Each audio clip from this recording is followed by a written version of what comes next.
मुझे travel blogging करते हुए अभी लगभग 1 साल ही हुआ था कि मेरी तरफ से दिया गया एक पुराना होटल का रिव्यू वायरल हो गया। उस होटल ने मुझे इनवाइट किया ताकि मैं उनके बारे में और रिव्यू दे सकूं। यहाँ तक कि इसके लिए वो मुझे पैसे भी दे रहे थे। और तब मुझे एहसास हुआ कि मैं इस जुनून की मदद से कुछ पैसे कमा सकता हूँ। इस नए बिजनेस को शुरू करने के 4 महीने में ही मुझे पहाड़ों में बने एक पुराने लॉज के मालिक एली फिट्जरल्ड से इनवाइट आया। वो क्रिसमस पर अपने लॉज को दोबारा खोल रहे थे और उसके लिए मुझसे रिव्यू करवाना चाहते थे। वो जगह पिछले 100 सालों से बंद थी, एक बुरे हादसे के तले दब गई थी, लेकिन एलआई की टीम ने इसे दोबारा खड़ा कर दिया। मुझे लगा कि ये पहाड़ों में एक शांत हफ्ता बिताने का अच्छा मौका होगा और सऊदी ब्लॉग के लिए अच्छा कंटेंट। जब मैं वहां पहुंचा तो मुझे वो जगह ठीक नहीं लगी। बात सिर्फ उस लॉज की नहीं थी, वो काफी बड़ा था और उसे देखकर ऐसा लग रहा था जैसे पहाड़ों से ही उभरा हो। बल्कि वहां का स्टाफ भी काफी अजीब था। उन्होंने दूसरी सदी के लोगों की तरह कपड़े पहने हुए थे, बो टाई और लंबी स्कर्ट्स, और वो काफी अड़ियल और पुराने तरीके से बात कर रहे थे। वो मुस्कुराते भी नहीं थे। एलाई मुझसे दरवाजे पर आकर मिला। उसका लंबा कद मोटे कोट के नीचे ढका हुआ था। उसकी आंखें बहुत तेज थी और उनमें कोई जोश नहीं था। मिस्टर जेम्स, आपका स्वागत है। आपको यहाँ पर बहुत शांति मिलेगी। शांति? शायद, लेकिन उस पूरी जगह का माहौल बहुत अजीब था, जैसे हर चीज ने अपनी सांस रोकी हुई हो। मैं अपने रूम में सेटल हो गया। वो काफी बड़ा और आरामदायक था। वहाँ एक फायरप्लेस भी था और बिस्तर बहुत बड़ा था। बाहर जोर से हवा चल रही थी और मैं इस एहसास को हटा नहीं पा रहा था कि शायद कोई मुझे देख रहा हो। लेकिन फिर भी इतने लंबे सफर ने मुझे थका दिया, इसलिए मैं बिस्तर पर लेटा और सोने की कोशिश की। उस वक्त शायद आधी रात हुई थी जब मेरी नींद बच्चों की हंसने की आवाज से खुली। तेज किलकारियां हॉलवे में गूंज रही थी और उसके साथ साथ हल्की हल्की धुन की आवाज भी थी, जैसे कोई पियानो पर साइलेंट नाइट बजा रहा हो। मुझे इस धुन के बारे में इसलिए पता था क्योंकि मैंने अपने कॉलेज में इसे सीखा था। कंफ्यूज होकर मैंने अपना फोन देखा। 12:47। एलाई ने मुझे बताया था कि मैं वहां इकलौता गेस्ट था, तो फिर ये बच्चे कौन थे और ये गाने की धुन? मैंने अपने कमरे का दरवाजा खोला, हॉल में गया और सुनने की कोशिश करने लगा। हंसी की आवाज धीमी हो गई, लेकिन गाने की धुन बजती रही, जैसे वो लॉज के अंदर से कहीं से आ रही हो। मैं उसका पीछा करते करते लॉबी तक पहुंच गया। मैं उम्मीद कर रहा था कि वहां मुझे कोई मिल जाएगा, कोई स्टीरियो या फिर स्टाफ का कोई आदमी पियानो बजाता हुआ। लेकिन जैसे ही मैं वहां पहुंचा तो मैंने देखा कि लॉबी एकदम खाली थी। पियानो पर धूल चढ़ी हुई थी, जैसे उसे सालों से हाथ न लगा हो। मैंने अगली सुबह इस बारे में एलाई से पूछा। मैंने कल रात बच्चों को हंसते हुए सुना और गाने की आवाज भी थी। क्या मैं यहाँ पर अकेला नहीं था? एलाई ने पलक भी नहीं झपकाई। आप यहाँ अकेले हैं मिस्टर जेम्स। शहर के इस हिस्से में हवा की आवाज कानों के साथ खेल कर सकती है। मुझे उम्मीद है कि आप अपने रिव्यू में बता सकते हैं कि लॉज पुराने समय की याद दिलाता है, खासकर रात में। उसके शांत और फर्क न पड़ने वाले जवाब ने मुझे चिंता में डाल दिया, लेकिन मैंने उस पर ज्यादा दबाव नहीं डाला। जब मैं व्लॉग के लिए तस्वीरें ले रहा था तब मुझे कुछ खत मिले। मेरे कमरे में एक ढीला फ्लोरबोर्ड था।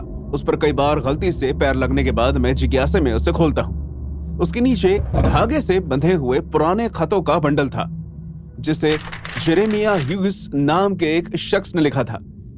ये वही शख्स था जिसे 100 साल पहले इस लॉज को बनाया था। इस खतों के बीच उसकी एक तस्वीर भी थी, जिसमें उसने पुराने जमाने में चलने वाला सूट पहना हुआ था। उसकी एक जेब में छोटी सी गोल घड़ी थी, जिसकी चेन बाहर लटक रही थी, और लंबी मूछें। पहले कुछ खताम थे जिसमें इस लॉज की खूबसूरती की बात की गई थी और किस तरह उसके परिवार को पहाड़ पसंद थे। लेकिन जैसे जैसे मैं पढ़ता रहा, उन खतों में गहराई बढ़ती रही। इस जगह में कुछ तो गड़बड़ है। रात को वो मुझे सुनाई देती है, फुसफुसाहट की आवाज, दीवारों पर खरोंच की आवाज। वो हमसे कुछ चाहती है और मुझे डर है कि हम मना नहीं कर सकते। दूसरा लेटर हादसे के कुछ दिन बाद लिखा गया था, जिसने मेरे रोंगटे खड़े कर दिए। रिवाज करना ही इकलौता रास्ता है। हमें उसकी बात मान लेनी चाहिए, वरना वो सबको ले जाएगा। उस रात मुझे पता नहीं कैसे कहना चाहिए, लेकिन ऐसा लगा जैसे वो लॉज जिंदा हो उठा हो। आधी रात से फुसफुसाने की आवाज आनी शुरू हो गई। पहले हल्की, जैसे कोई मेरे दरवाजे के बाहर ही हो। मैंने कंबल को कस कर पकड़ लिया और उसे नजरअंदाज करने की कोशिश करने लगा, लेकिन फिर मैंने अपना नाम सुना, जेम्स।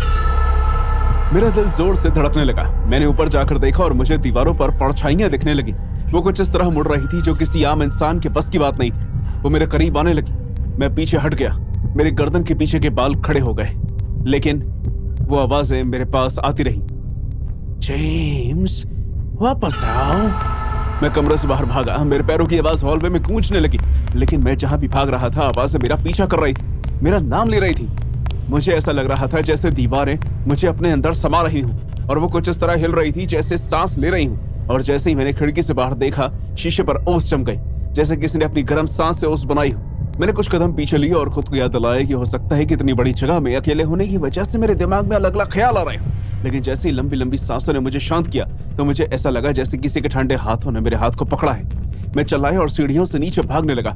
शुक्र है कि मुझे लॉबी में एलाई मिल गया। वो फायरप्लेस के पास खड़ा था, उसकी पीठ मेरी तरफ थी। मुझे अभी इस वक्त निकलना है, इस लॉज में बहुत ही अजीब अजीब घटनाएं हो रही हैं। एलाई ने पीछे मुड़कर नहीं देखा। अब काफी देर हो चुकी है, ये घर परेशान हो गया है, अभी आसानी से किसी को जाने नहीं देगा। मेरा खून ठंडा पड़ गया। मुझे इस बात से कोई फर्क नहीं पड़ता था कि वो क्या कह रहा था, मैं बस वहां से भाग जाना चाहता था। मैंने अपना कोट उठाया, अपनी गाड़ी की तरफ भागा और जितनी जल्दी हो सकता था पहाड़ से नीचे उतरा। मुझे पीछे छूट गए, अपने सामान की भी परवाह नहीं थी। जो भी मेरे नसीब में था, अगली सुबह मैंने न्यूज में सुना कि अचानक आए एक तूफान के चलते वो लॉज शिकार बन गया और जलकर खाक हो गया और अपने साथ अपने नए मालिक को भी निगल गया। एक हफ्ते तक रेस्क्यू टीम लगी रही और फिर आखिरकार मुझे मेरा बचा हुआ सामान भेजा गया। उन्हें मेरा लैपटॉप और फोन मिला था जो उन्होंने मेरे घर भिजवाया। मेरा लैपटॉप दोबारा कभी नहीं चला, लेकिन मैं देखकर हैरान था कि मेरा फोन काम कर रहा था। बहुत ही हिम्मत उठाकर मैंने फैसला किया कि मैं उन तस्वीरों और वीडियोस को देखूंगा जो मैंने अपने ब्लॉग में डालने के लिए लिए थे। मैं देखकर हैरान था कि उन तस्वीरों में बच्चे और कुछ ऐसे लोग भी थे जिन्हें मैंने नहीं देखा था। उन्होंने पुराने जमाने के कपड़े पहने थे और फिर एक तस्वीर में मैंने एक आदमी को अपने बिस्तर के बगल में कुर्सी लगाकर बैठे हुए देखा। उसने एक पुराने 3 पीस सूट पहना हुआ था। उसकी जेब में एक छोटी घड़ी लटक रही थी और उसकी लंबी लंबी मूछें थी। उस जगह के ओरिजिनल ओनर मिस्टर जेरेमिया ह्यूगिस।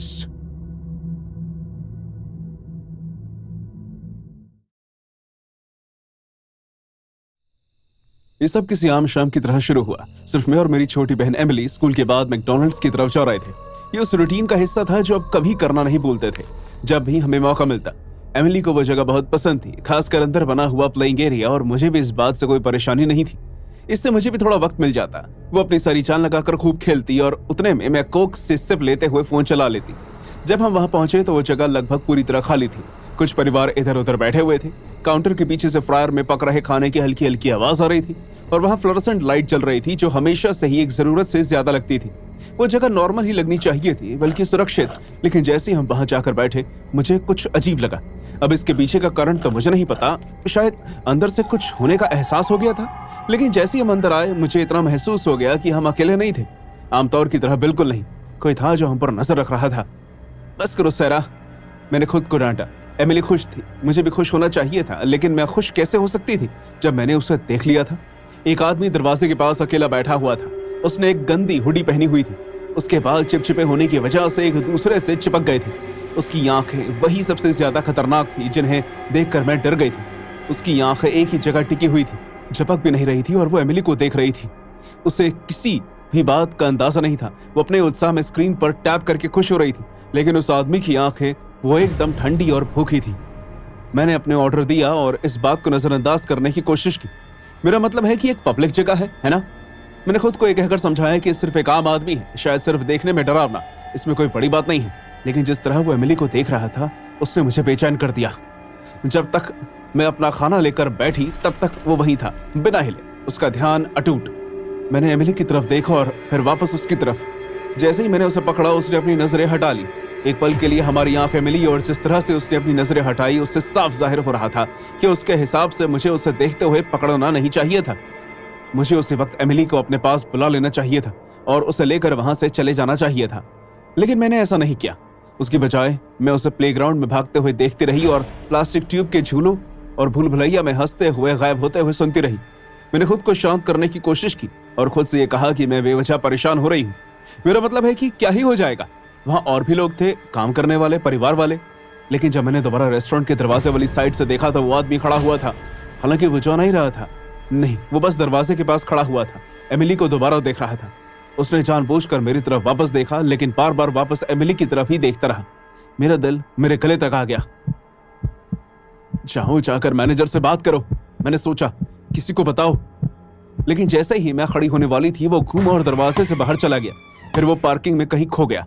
मुझे चैन की सांस आई कि वो जा चुका था, या फिर मुझे तो कुछ ऐसा ही लगा था। हमने जल्दी जल्दी खाना शुरू किया। मैं अभी भी तनाव में थी।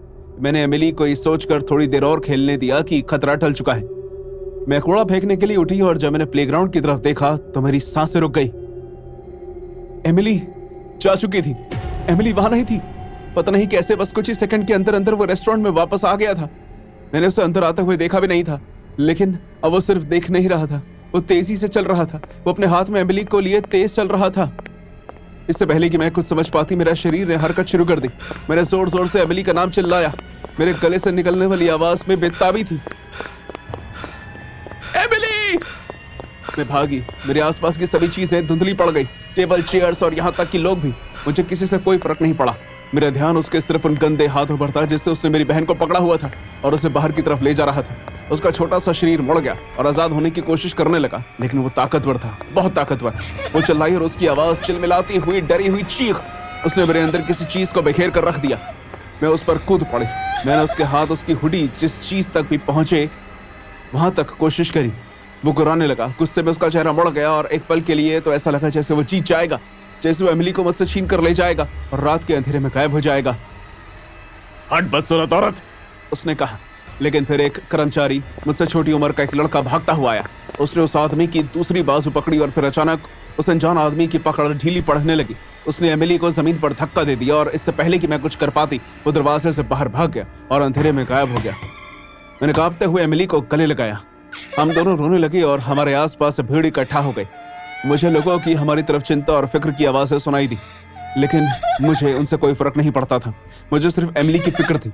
उसका छोटा सा शरीर मेरी बाहों में कांप रहा था। उसका चेहरा फीका पड़ गया था और आंखों से आंसू बह रहे थे। जाहिर है थोड़ी देर बाद पुलिस भी आ गई। उन्होंने सवाल किए, हमारा बयान लिया, लेकिन अब कोई फायदा नहीं था। वो आदमी भाग चुका था, धुएं की तरह गायब हो गया था। और चाहे पुलिस मुझे कितना भी आश्वासन क्यों न दे दे, अंदर ही अंदर मैं जानती थी कि वो उसे नहीं ढूंढ पाएंगे। और फिर कई हफ्तों तक जिंदगी यूं ही चलती रही, लेकिन अभी भी मैं उस सदमे से पूरी तरह बाहर नहीं आई। हर बार जब मैं मैकडॉनल्ड्स के पास से गुजरती, जब भी प्लेग्राउंड से बच्चों की आवाजें आती या फिर भीड़ में किसी पैरों की आवाज आती, मेरा दिल जोर से धड़कने लगता। मेरी सांसें उखड़ जाती और अपने आसपास के चेहरे को इस डर से गौर करके देखने लगती कि वो फिर मेरे सामने आ जाएगा। और फिर एक दिन मैंने उसे दोबारा देखा। मैं एमिली के साथ मॉल में घूम रही थी, जब मुझे दोबारा पहले जैसा एहसास हुआ, किसी की शांत डरावनी नजरों का शिकार होने का एहसास। मैं मुड़ी और वो वही था, एंट्रेंस गेट के पास खड़ा हुआ। उसने अपनी हुडी को टाइट करके बांधा हुआ था, जिससे उसका चेहरा दिखाई नहीं दे रहा था, सिर्फ आंखें। मैं डर गई। उसका खौफ मेरी रगों में दौड़ने लगा। वो मुस्कुराया, हल्की शैतानी मुस्कान, और फिर भीड़ में कहीं गायब हो गया। और मैं जानती थी कि वो एक और मौके का इंतजार कर रहा है, हमारा इंतजार कर रहा है। मैं हमेशा उसे तुम्हारे ऊपर रखूंगा, मैं उसे बेहद चाहता हूं। मैंने अपने बेटे की आवाज सुनी। जेसन ने गैराज से गाड़ी निकालने से पहले चलाते हुए कहा। मुझे आज भी याद है कि ये किस तरह शुरू हुआ था, धीरे और शांति से, बाद में सबके लिए शुभ। हर साल की तरह इस बार भी हमारा परिवार मेरे पति मैथ्यू की ग्रेव पर जाने के लिए गाड़ी में बैठ गया। इसमें जेसन था, उसकी बीवी लीसा, उनके 2 जुड़वा बच्चे और बेशक जूल्स भी। जूल्स पिछले 1 साल से बच्चों की देखरेख कर रही थी और घर के कामों में भी मदद करती थी। वो हमारे परिवार का एक हिस्सा बन गई, एक ऐसी बेटी जो मुझे हमेशा से चाहिए थी। जेसन ने दबाव डाला कि जूल्स उसके साथ आगे की सीट पर बैठे और दूसरी तरफ लीसा पीछे बैठकर बच्चों को संभाले। मैंने देखा कि किस तरह लीसा को ये बात अच्छी नहीं लगी। कुछ सेकंड के लिए उसकी आंखें गहरी हो गई और फिर दूसरे ही पल वो जबरदस्ती अपने चेहरे पर मुस्कान ले आई। लीसा ऐसी थी, हमेशा शांत रहने वाली, अपनी इच्छा से पहले मेरे बेटे के बारे में सोचने वाली, चाहे उसे बात कोई खा रही हो। लेकिन माहौल में चल रहे इस तनाव से कोई इनकार नहीं कर सकता था। दम घुटने वाले जिसे छिपाया नहीं जा सकता था। मुझे कुछ कहना चाहिए था, कुछ भी, लेकिन मैंने शांत रहने का फैसला किया और वही मेरी सबसे बड़ी गलती थी। जब हम सिमेट्री में पहुंचे तो कब्र की सफाई करने में दिन काफी लंबा खिंच गया। बच्चे हंसते हुए आसपास भाग रहे थे। जूल्स लीसा के करीब और जेसन के बेहद करीब रहते हुए सफाई करने में मदद कर रही थी। मैंने गौर किया और लीसा ने भी। मैंने उसे तब उन दोनों पर नजर रखते हुए देखा जब उसे लग रहा था कि किसी का ध्यान उस पर नहीं था। उसके हाथ ने एक औजार को इतनी जोर से पकड़ा हुआ था कि उसका हाथ सफेद पड़ गया था। और वहीं दूसरी तरफ जेसन बेखबर होकर जूल्स से ऐसे बात कर रहा था जैसे ये कोई आम दिन हो। लेकिन हम में से कोई नहीं जानता था कि मैं ऐसा नहीं था। घर वापस जाते वक्त माहौल बहुत शांत था, लेकिन बच्चों की किलकारियों ने थोड़ा संभाल लिया था। लीसा किसी भूल की तरह फीका चेहरा लिए खिड़की से बाहर देख रही थी। जेसन भी जरूरत से ज्यादा शांत था, लेकिन उसकी हरकतों से धोखे की बू आ रही थी। गियर बदलने के बहाने जूल्स को छूना, चोरी छिपे एक दूसरे को देखकर मुस्कुराना। उस दिन डिनर के बाद मैंने बच्चों को रात की किस्त दी और जेसन और लीसा को गुड नाइट बोलकर सोने चली गई। लीसा की आंखों में जो बेचैनी थी वो अभी गई नहीं थी। अगर कुछ था तो उसकी आंखों में और गहराई।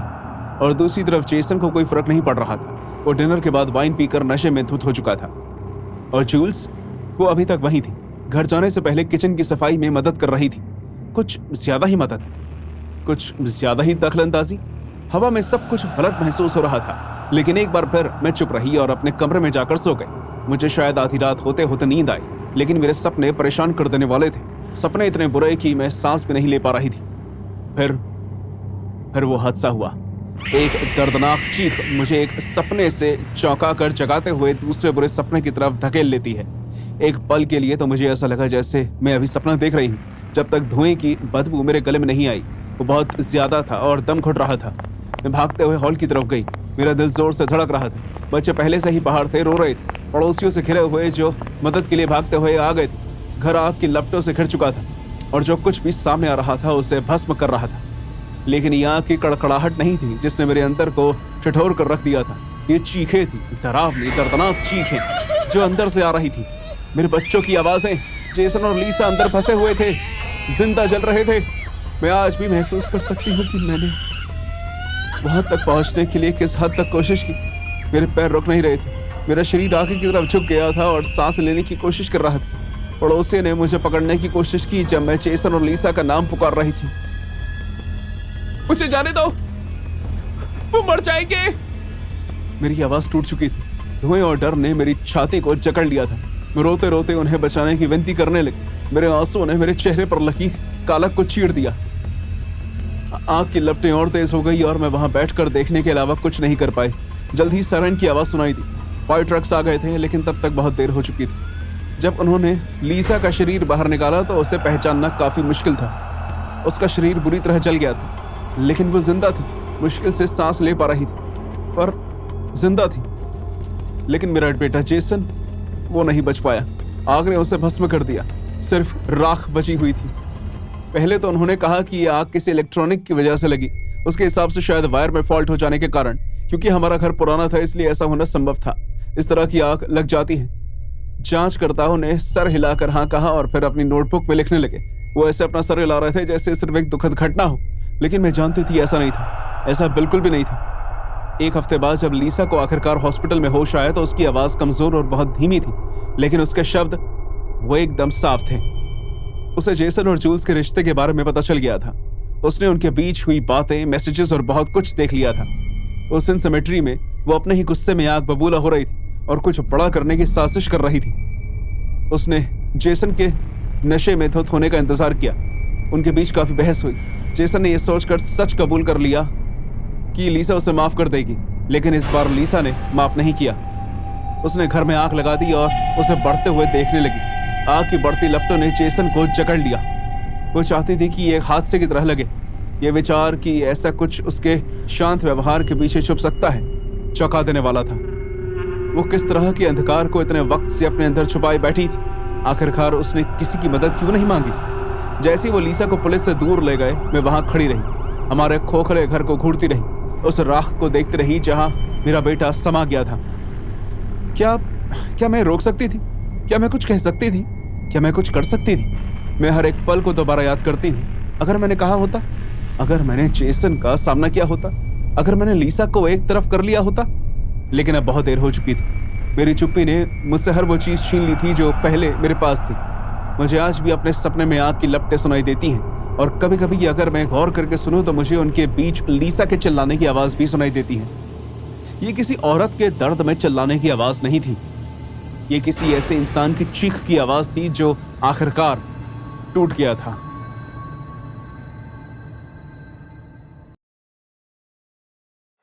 अपनी जिंदगी में कुछ गलतियां करने के बाद उनसे बचने के लिए मुझे क्रेस्ट मून कॉलेज में ट्रांसफर कर दिया गया। ये एक नई शुरुआत होने वाली थी, लेकिन फिर मुझे इन हमलों के बारे में पता चला। अफवाहें बेबुनियाद थी, लेकिन उन्हें नजरअंदाज करना भी मुश्किल था। WWE के एक रेसलर का मास्क पहने का आदमी किसी भी बच्चे पर हमला कर देता। अभी तक तो मुझे सिर्फ एक कहानी लगी। फिर मेरी मुलाकात उससे हुई। मैं देर रात तक लाइब्रेरी में बैठकर आने वाले मिड टर्म के लिए पढ़ाई कर रहा था। जब तक मैं निकला, कैंपस सुनसान हो चुका था। कोई लेट नाइट तक बातें नहीं, ना ही किसी के पैरों की आवाज, बस खाली हॉलवे में बढ़ते हुई धुंध। मैं बहुत ही नींद में था, इसलिए मुझे झाड़ियों के पीछे बैठे दो लोग भी एक साथ वक्त बिताते हुए दिखाई नहीं दिए। जब मैं अपने कमरे के पास जाकर पहुंचा तो दरवाजा थोड़ा सा खुला हुआ था, और तभी मुझे एहसास हुआ कि कुछ गड़बड़ है। क्या मैं दरवाजा बंद करना भूल गया था?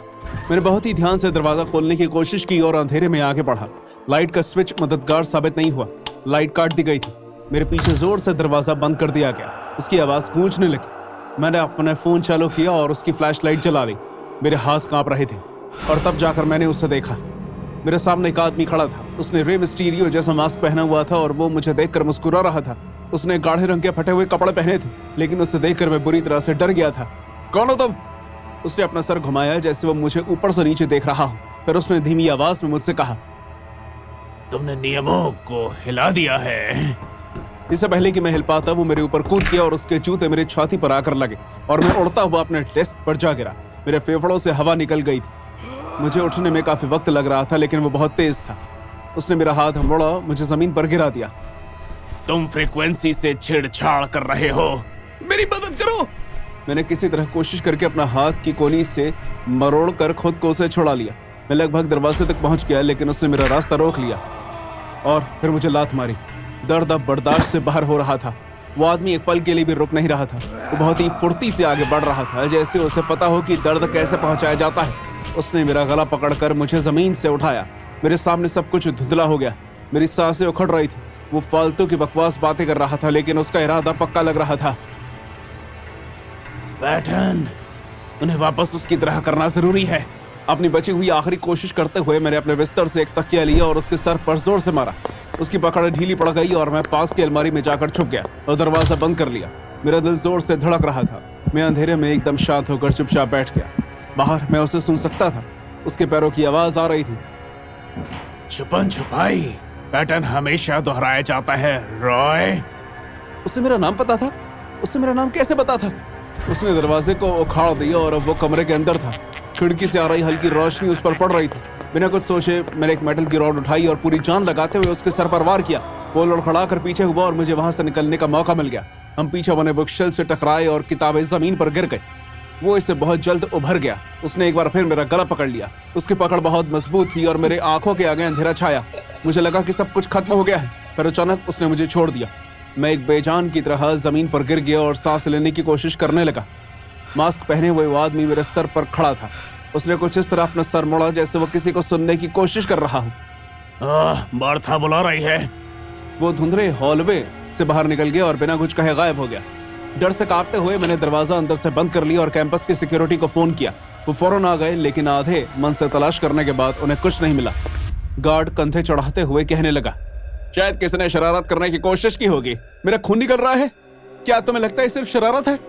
मैं जानता था कि मैंने क्या देखा। मास्क पहने उस आदमी ने मेरे ऊपर निशान छोड़े थे, नील, खरोच के और शायद एक टूटी हुई हड्डी भी।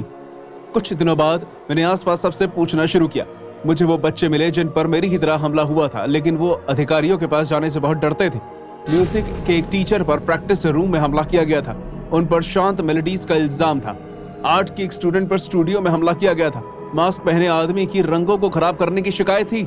इस पैटर्न का कोई मतलब समझ में नहीं आ रहा था, लेकिन जितना ज्यादा इसके बारे में जानने लगा उतना ही मुझे इस बात पर यकीन होने लगा कि ये हमले सोच समझ कर किए जा रहे थे। हमलावर को सेंसरी इनपुट से लगाव था, जैसे कि ध्वनि, रंग और ऊर्जा। पिछले सेमेस्टर में आने से पहले मैंने संगीत की नई क्लासेस ली थी, लेकिन जब मैंने सबके बीच कॉमन तार जोड़े तो मुझे एहसास हुआ कि मास्क पहने उस आदमी ने सिर्फ उन स्टूडेंट्स पर हमला किया था जो कोई ना कोई क्लास ले रहे थे। मैंने कैंपस के पुराने रिकॉर्ड्स ढूंढना शुरू कर दिया और मुझे कुछ चौंका देने वाली बात पता चली। एक साल पहले स्टूडेंट्स के एक समूह हुआ करता था जिसका नाम था Martha, multimedia arts research and therapeutic healing association. उन्होंने आर्ट, म्यूजिक और हीलिंग के बीच संबंध ढूंढे, लेकिन इसके समूह को पैसे की कमी होने की वजह से बंद कर दिया गया। इनमें से एक स्टूडेंट मैक्स काफी तह तक इससे जुड़ा हुआ था, जिसका इतिहास भी मेरी ही तरह था। सभी टुकड़ों को जोड़ने में ज्यादा समय नहीं लगा। मैंने जब जानकारी ली तो मुझे पता चला कि वो कैंपस के पास एक जगह पर रहता था जो ड्रग्स का एक अड्डा था। घबराहट भरे मन से मैं उस पुराने परेशान कर देने वाले मल्टी स्टोरी घर में घुस गया जहां हमारे कॉलेज के कुछ नशे में धुत बच्चे थे। ये बहुत ही डरावना अनुभव था, लेकिन वहां मेरी बिरादरी के कुछ लोगों से टक्कर हुई। मैं एक गंदी, अजीब और शायद बीमारी से भरी सीढ़ियों से गुजरा, जिसके आगे एक बंद कमरा था जहां से जोर जोर से गानों की आवाजें आ रही थी। मुझे शक था कि वो इसी कमरे में होगा, लेकिन मैं इतना बेवकूफ नहीं था कि अंदर जाता और दोबारा मार खाता। मैं बाहर गया और मैंने पुलिस को फोन करके सब कुछ बता दिया। 1 घंटे बाद पुलिस ने ड्रग्स के उस अड्डे पर छापा मारा। अचानक वहां कोहराम मच गया। मेरी उम्र के नशे में धुत बच्चे ज़ॉम्बी की तरह इधर उधर भागने की कोशिश करने लगे। मैंने मैक्स पर नजर रखी हुई थी। मैंने एक बार पहले उसे बिरादरी की पार्टी में देखा था, इसलिए मुझे विश्वास था कि मैं उसे पहचान लूंगा। लेकिन मुझे इसकी जरूरत नहीं पड़ी। दूसरी मंजिल की खिड़की अचानक से टूट गई और वहां से रे मिस्टीरियो का मास्क पहने एक आदमी बाहर निकला। वो गुर्राने लगा था। मार्था अमर है, ओह या। और फिर नीचे कूद गया। उसे चिल्लाता हुआ देखकर मैं आगे की तरफ भागा। इतनी ऊंचाई से कूदने की वजह से उसकी हड्डी टूटकर बाहर दिखाई देने लगी। 2 पुलिस वाले आए और उन्होंने उसे हथकड़ी लगा दी, जबकि वो रोता रहा। जब पुलिस वाले उसे अपने साथ ले जा रहे थे तो उसने मेरी तरफ देखा और उसे पता चला कि ये मैंने किया है। तुमने मेरे लगाए पैसों को बर्बाद किया, तुमने मेरी साल भर की खोज पर पानी फेर दिया, तुमने मुझसे मेरा नोबेल छीन लिया, मेरा नोबेल। मैं तुम्हें मार डालूंगा मैं तुम्हें। रे मिस्टीरियो तुम्हें खत्म कर देगा। पुलिस के उसे ले जाने के बाद मैं उसी लैब के अंदर गया और दीवार पर रे मिस्टीरियो के पोस्टर लगे थे। जगह जगह बहुत ही लापरवाही से नशे की कई चीजें फेंकी थी। वो जगह काफी बुरी हालत में थी, लेकिन वहां बहुत से गैजेट्स और उपकरण भी थे। उसके अंदर कुछ तो ऐसा था जो बुरी तरह से टूट चुका था, और जब उसको एहसास हुआ कि वो अपनी रिसर्च के साथ कुछ नहीं कर सकता तो उसने खुद को अपने मनपसंद WWE स्टार की तरह समझ लिया और उन पर हमला करने लगा, जिससे वो उसकी फंडिंग रोकने का जिम्मेदार मानता था। म्यूजिक क्लास के नए बच्चे। इसकी शुरुआत किसी आम दिन की तरह हुई। सिर्फ मैं, मेरा डिलीवरी ट्रक और लोगों के घर डिलीवर करने वाले अनगिनत पार्सल। मैं पिछले कुछ महीनों से अमेज़न के साथ काम कर रहा हूं।